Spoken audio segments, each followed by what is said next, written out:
नमस्कार दोस्तों, स्वागत है आप सबका आपके अपने YouTube चैनल हिमांशु यादव के साथ राइस स्मार्ट में। आज की क्लास में बेटा हम डिस्कस करेंगे कि हमारी जो संसद है, इस संसद के कितने सत्र होते हैं, संसद में सत्राहूत किसे कहते हैं, यानी कि सत्र को बुलाना किसे कहते हैं, किस प्रकार से बुलाया जाता है। साथ ही साथ हम चर्चा करेंगे सत्र में स्थगन का मतलब क्या है, एडजर्न का मतलब क्या होता है, सत्र का सत्रावसान यानी कि सेशन प्रोरोगेशन का मतलब क्या होता है और सत्र का विघटन क्या होता है। इन सब पर आज की क्लास में हम चर्चा करेंगे। इनके बारे में जितनी ज्यादा से ज्यादा डिटेल थी वे सभी डिटेल आर्टिकल नंबर 85 में दी गई है। कुछ जानकारी 83 में भी दी गई है। हम आज बात करेंगे इन सभी पॉइंट्स की बहुत ही डिटेल में। अक्सर हमारे दिमाग में कुछ क्वेश्चन आते रहते हैं, शब्द आते रहते हैं कि साइन डाई किसे कहते हैं, सत्रावसान किसे कहते हैं, सत्रावसान और सत्र स्थगन के बीच में क्या अंतर है। आज की क्लास में हम और आप आराम से देखेंगे, आराम से समझेंगे। शुरू हो जाइए मेरे साथ, पूरा वीडियो देखिएगा, मजा आएगा। लास्ट तक चीजें आपके काम की ही होंगी, आपके एग्जाम को ध्यान में रखकर ही बनाया गया है। तो चलिएगा शुरू करते हैं। पहली बात तो हम यहां पे लेते हैं सत्र आहूत करना, मतलब सत्र को बुलाना। और किसी भी समय जब नई लोकसभा का गठन होता है, तब लोकसभा का गठन ही इसलिए हुआ है कि वो देश के लिए कानून बनाए, और देश के लिए कानून बनाने के लिए कमरे में बैठकर बातचीत, विचार विमर्श, डिस्कस, डिबेट करने के लिए हमें उन संसाधनों को और उन व्यक्तियों को अर्थात सांसदों को बुलाना पड़ता है। और इनके बुलाने की प्रक्रिया किसके द्वारा की जाती है? राष्ट्रपति महोदय के द्वारा की जाती है। अगर आपसे क्वेश्चन पूछा जाए कि सत्र को आहूत कौन करता है, यानी कि सत्र को बुलाने का कार्य किसके पास है, तो सत्र को बुलाने का जो कार्य है वो किसके द्वारा संपादित किया जाता है? यह किया जाता है राष्ट्रपति महोदय के द्वारा। जैसे आपने सुना होगा कि हमारे देश में एक बजट सत्र होता है, एक मानसून सत्र होता है, शुरुआत बुलाने की होती है, तो ये सारे के सारे कार्य राष्ट्रपति महोदय के द्वारा किए जाते हैं।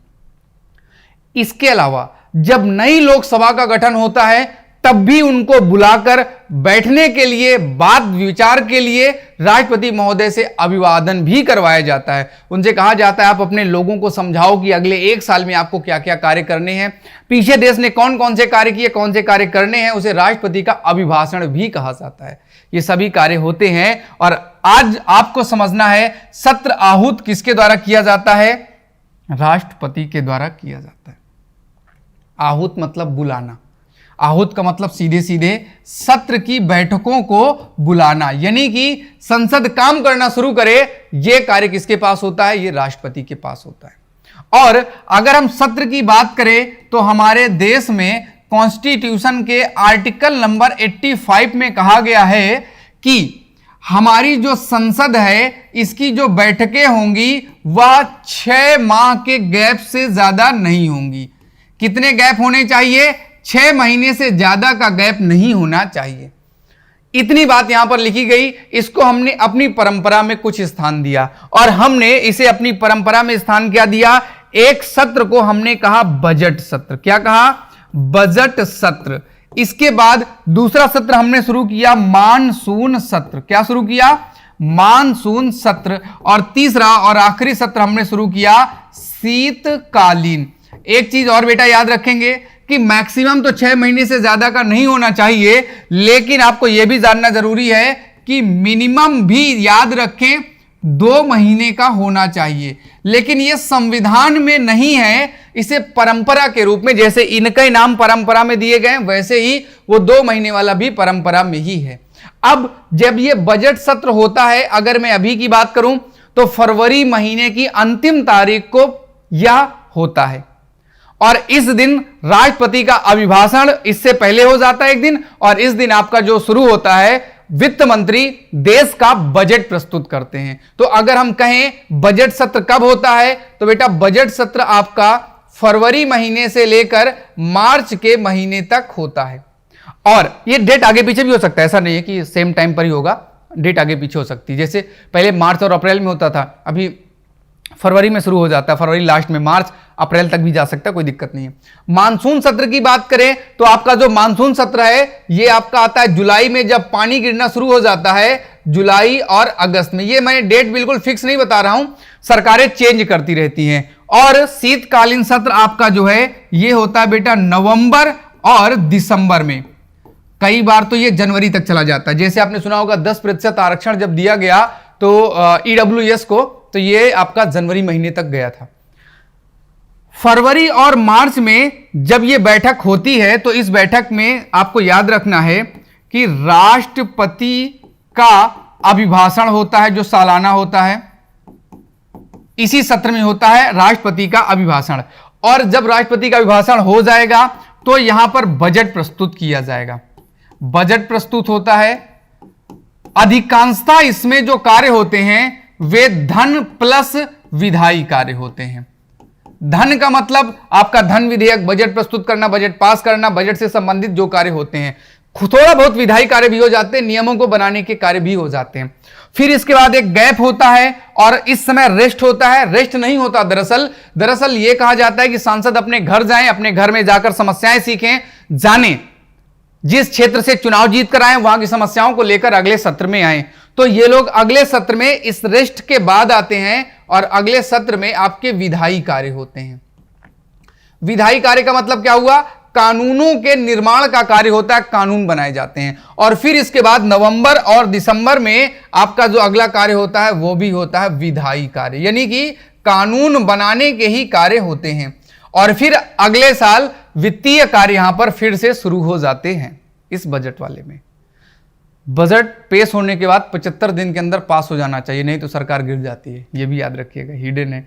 तो फिलहाल संसद के सत्र पता चल गए।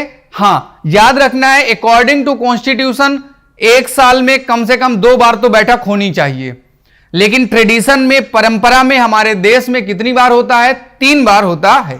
तो चलिएगा आगे बात करते हैं। संसद के सत्र आपके हो गए, कौन कौन से होते हैं, और संसद के सत्र के बाद हम बात करेंगे सत्र का स्थगन करना। देखो बेटा, स्थगन 2 तरह का होता है जो आपको जानना है, मोस्ट इंपॉर्टेंट है। एक आपका बेटा होता है साधारण स्थगन और एक होता है साइन डाई। साइन डाई, एक साधारण स्थगन है और एक साइन डाई है। दोनों में फर्क क्या है? साधारण स्थगन का मतलब जैसे अभी 10 बजे सुबह शुरू हुई संसद का जो सत्र होता है, मतलब कार्यवाही का जो समय होता है वो सुबह 11 बजे से शाम को 6 बजे तक होता है। 11 बजे काम शुरू हुआ, क्वेश्चन आ रहे चले, कुछ काम हो रहा था, चर्चा हो रही थी, और बीच में सांसदों ने कुछ क्वेश्चन ऐसा पूछ दिया जिसमें थोड़ा सा वाद विवाद ज्यादा बढ़ गया।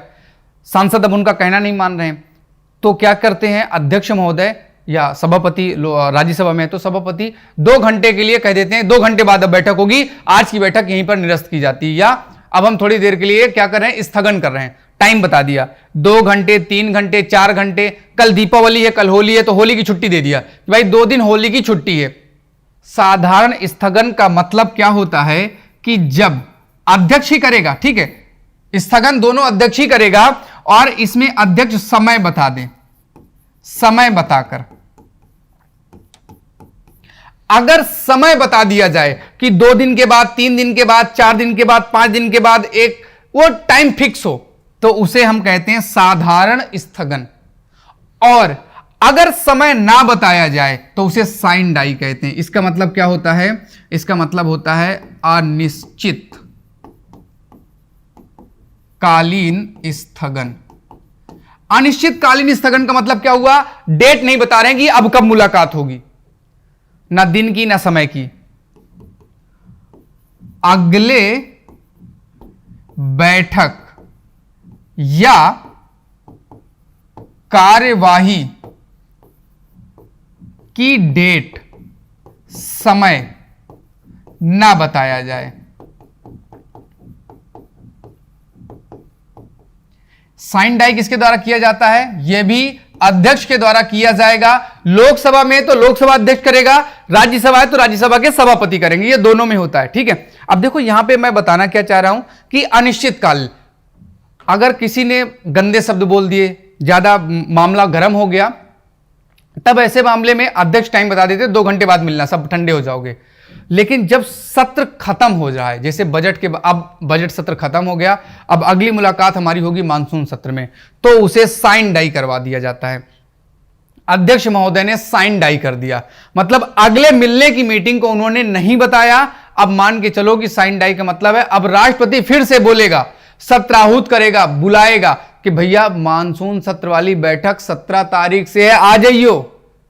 तब सब सांसद ओके रहेंगे, हाँ ठीक है सर आ जाएंगे। इसका मतलब अनिश्चितकालीन का मतलब अधिकांशतः यह लगाया जाता है साइन डाई का मतलब कि अब यह सेशन खत्म हो गया, अब अगले सेशन में ही मुलाकात हमारी होगी। हाँ, साइन डाई और साधारण स्थगन दोनों कार्य किसके द्वारा किए जाते हैं? अध्यक्ष के द्वारा किए जाते हैं। अब चलते हैं अगले पॉइंट पर। तो अब हम लोग बात करते हैं संसद में सत्र के सत्रावसान का क्या मतलब होता है। देखो याद रखेंगे, अगर आपसे पूछा जाए सत्रावसान कौन करता है, तो सत्रावसान करने का अधिकार राष्ट्रपति महोदय के पास है। जैसे स्थगन करने का अधिकार स्पीकर के पास है, उसी तरह से सत्र के अवसान का अधिकार किसके पास होता है? राष्ट्रपति के पास होता है। जब कोई सेशन कार्य कर रहा हो तो बीच में भी सत्रावसान राष्ट्रपति कर सकते हैं, या उस पूरे सत्र की समाप्ति के बाद भी सत्रावसान किया जा सकता है। सत्रावसान का मतलब अब बजट सत्र पे चर्चा नहीं होगी, अब मानसून सत्र पे चर्चा इस साल की नहीं होगी, अगले सेशन पर फिर से मुलाकात होगी और फिर से हम डिबेट डिस्कशन करेंगे। यहां पर आपके पास दो चीजें हैं, एक शब्द है आपके पास स्थगन और एक शब्द है आपके पास सत्रावसान। मैं थोड़ा सा यहां पे दोनों के बारे में बता देता हूं ताकि गड़बड़ ना रहे। याद रखेंगे, स्थगन का जो कार्य होता है यह किया जाता है अध्यक्ष महोदय के द्वारा या सभापति के द्वारा, जो उस सभा का अध्यक्ष होगा, जो पीठासीन अधिकारी होगा। यह समय बताकर किया जाएगा या अनिश्चित समय के लिए कुछ भी हो सकता है। सत्रावसान राष्ट्रपति महोदय के द्वारा किया जाएगा, यह आपको याद रखना है। इस स्थगन से सत्र की समाप्ति नहीं होती, सत्र की समाप्ति नहीं होती। तो अभी आपने कहा सर पीछे तो आपने कहा था साइन डाई बोल देगा, तो मैंने कहा साइन डाई बोल देगा तो इसका मतलब है कि यहां लगभग अब अगले सत्र में ही मुलाकात होगी, यह समाप्त हो गया। लेकिन सत्रावसान शब्द का प्रयोग करने का अधिकार राष्ट्रपति के पास है। इससे क्या हो जाता है? सत्र समाप्त हो जाता है। इससे क्या हो जाता है? सत्र आपका समाप्त हो जाता है, अब दोबारा सत्र में मुलाकात होगी। अगर अध्यक्ष के द्वारा स्थगन किया गया है तो जो विधायी कार्य हैं वो वैसे ही बने रहेंगे, अगली मुलाकात में वे कार्य आगे कंटिन्यू रहेंगे। यहां पर जितने भी विधायी कार्य थे वे सभी के सभी बचे रहेंगे, कोई टेंशन की बात नहीं है। जो कानून बन रहा था वो बनेगा, आगे बढ़ता रहेगा, नो टेंशन। सत्रावसान अगर होता है तो जो विधायी कार्य हैं वो बचे रहेंगे, विधायी कार्य क्या रहेंगे? बचे रहेंगे। तो आप कहो सर जी इसमें भी विधायी कार्य बचे हैं, इसमें भी विधायी कार्य बचे, तो फर्क क्या है? इसमें कोई सूचना देने की जरूरत नहीं है, जहां छोड़ा था वहीं से आगे शुरू हो जाएंगे। इसमें आपको नोटिस देना पड़ेगा कि भैया ये काम हम जो पुराने पीछे सत्र में नहीं कर पाए हैं, हम उन काम को यहां पर फिर से आगे क्या करेंगे? स्टार्ट करेंगे। तो ये आपका क्या होता है? सत्रावसान होता है। दोनों के बीच में अंतर याद रखना। स्थगन दो प्रकार का मैंने आपको बता दिया। इसके बाद जो अगला पॉइंट है वो है सत्र का विघटन। यह भी आर्टिकल आपका जो है 83 में भी लिखा गया है कि राष्ट्रपति लोकसभा का विघटन करेंगे। मतलब केवल और केवल, याद रखेंगे, केवल लोकसभा का विघटन होगा। किसका विघटन होगा? डिसोल्यूशन किसका होगा? केवल लोकसभा का, राज्यसभा का नहीं। राज्यसभा का विघटन नहीं होता। विघटन का मतलब अब दोबारा चुनाव होगी, ये सांसदों की सदस्यता यहीं तक थी, अब ये काम आगे नहीं करेंगे, दोबारा चुनाव लड़ो, दोबारा चुनाव जीत कर आओ। तो कुल मिला के राज्यसभा का विघटन नहीं होता, राज्यसभा के जो सांसद है वो आगे चलते रहेंगे, कोई टेंशन नहीं है। लेकिन लोकसभा का विघटन हो जाता है, और ये विघटन किया किसके द्वारा जाता है? तो राष्ट्रपति महोदय के द्वारा किया जाता है। और अपने मन से राष्ट्रपति नहीं करेंगे, इसके लिए 5 साल पूरा होना चाहिए या स्थिति बन जाए कि अब काम नहीं चल रहा है, तब ही किया जाएगा। अपनी मर्जी से मूड खराब हो तो नहीं किया जा सकता। कॉन्स्टिट्यूशन में साफ साफ 44वें संशोधन के द्वारा कह दिया गया कि आप सत्रावसान करेंगे, 5 साल से पहले नहीं करेंगे। हां, अब अगर सरकार ही किसी की नहीं बन पा रही है तब तो फिर करना पड़ेगा, तब आप कर सकते हो, अदरवाइज मनमाने ढंग से नहीं कर सकते हो। विघटन राज्यों में, राज्य जो होते हैं जैसे आपका यूपी एमपी, वहां पे विधानसभा होती है, तो विधानसभाओं का भी विघटन होता है, लेकिन विधान परिषद का विघटन नहीं होता और केंद्र में राज्यसभा का विघटन नहीं होता। ये याद रखिएगा। तो आज के लिए उम्मीद करता हूं आपको सेशन, ये जो 17 अवसान के जो शब्द हैं, जो टर्मिनोलॉजी है कि साइन डाई किसे कहते हैं, प्रोरोगेशन किसे कहते हैं, इनमें आपको थोड़ा सा अच्छा लगा होगा। और फिलहाल आज मुझे दीजिएगा आज्ञा, फिर मिलूंगा एक नए टॉपिक के साथ, एक नई चीज के साथ। आपको कुछ भी जानकारी चाहिए हमारी प्लेलिस्ट में जाकर देख लीजिएगा, सब कुछ वहां पे लिखा हुआ है। वीडियो लाइक जरूर करें।